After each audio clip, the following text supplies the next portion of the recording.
At 6 months old, Steve Jobs was abandoned by his birth parents. That pain would drive him to build the world's most valuable company. This wasn't just a fact. It was a foundational wound that would subtly, yet powerfully, shape his entire existence. Adopted by Paul and Clara Jobs, he always carried a feeling of being different, an outsider looking in. Imagine the sting of childhood taunts. Your real parents didn't want you. These words, though cruel, planted a seed of fierce independence and a relentless need to prove his worth. The ultimate blow came at 17, discovering his birth mother kept his sister, but not him. This wasn't just rejection. It was a deep, personal wound that would drive an extraordinary ambition. Steve enrolled at Reed College, a prestigious but expensive institution. However, he quickly dropped out after just one semester, burdened by guilt over his adoptive parents' financial sacrifice. This wasn't a failure. It was a pivotal moment of self-discovery, a refusal to conform to a path that didn't resonate with his soul. He slept on friends' floors, returned soda bottles for meager food money, yet he secretly audited calligraphy classes. This seemingly useless skill, born purely from curiosity and a love for beauty, would later become a cornerstone of Apple's revolutionary design philosophy. It taught him the profound value of aesthetics and user experience, proving that true innovation often springs from unexpected places. This period of struggle wasn't a setback. It was a crucible, forging resilience and an unconventional vision. In 1976, a young Steve Jobs and his friend Steve Wozniak began building computers in a garage. This wasn't just a startup. It was a manifestation of Jobs' burgeoning vision and relentless drive. His obsession with perfection, born from that deep-seated need to create something undeniably valuable and beautiful, became Apple's DNA. Every circuit board, every casing, every user interface had to be flawless. This wasn't just about technology, it was about art, about creating tools that felt intuitive and inspiring. This unwavering commitment to excellence, fueled by his past rejections, transformed a humble garage project into a company poised to redefine an industry. It showed the world that true business success isn't just about products, but about passion and purpose. Apple's initial public offering was historic, a testament to Jobs' groundbreaking vision. Yet, his intense personality and uncompromising standards often made him a challenging leader. He pushed boundaries, demanded greatness, and sometimes alienated those around him. This relentless pursuit of perfection while driving innovation also created friction. In 1985, the unthinkable happened. Steve Jobs was fired from Apple, the very company he co-founded.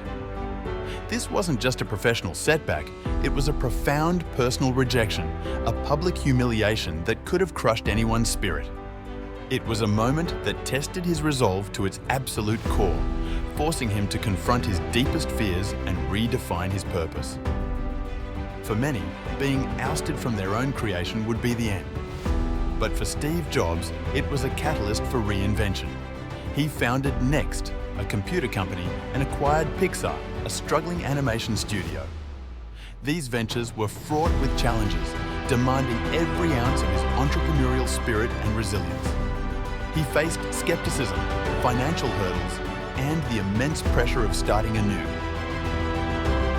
Yet he never gave up. He honed his leadership, refined his vision, and continued to innovate. He learned invaluable lessons about patience, collaboration, and the power of storytelling. These years in the wilderness were not wasted. They were essential for his growth, preparing him for the monumental task that lay ahead. By 1997, Apple was on the brink of bankruptcy, a shadow of its former self. In a desperate move, the company begged Steve Jobs to return. This was not just a job offer. It was an acknowledgement of his irreplaceable genius, a full-circle moment of redemption. He returned with a renewed sense of purpose, a clearer vision, and an unshakable resolve. What followed was an unprecedented era of innovation. The iMac, the iPod, the iPhone, the iPad. Each product wasn't just a device. It was a cultural phenomenon, transforming industries and changing how we live, work, and connect. The abandoned kid, once rejected by his own company, built Apple into a $365 billion empire, a testament to the power of resilience and an unwavering belief in one's vision. Steve Jobs' story is a powerful testament to turning pain into purpose, rejection into relentless drive. His early abandonment and later professional betrayals didn't break him. They forged an unyielding spirit and an insatiable desire to create something extraordinary. He proved that adversity isn't an obstacle. It's an opportunity to redefine your limits and unleash your true potential. Your rejections, your setbacks, your moments of doubt, these are not your end. They are the raw materials, the potent fuel for your own incredible journey. What will you do with yours? Will you let them define you, or will you harness their power to build your own empire, to create your own legacy? Don't let past rejections hold you back. Embrace your unique journey, learn from every setback, and channel that energy into building the life and business you've always dreamed of.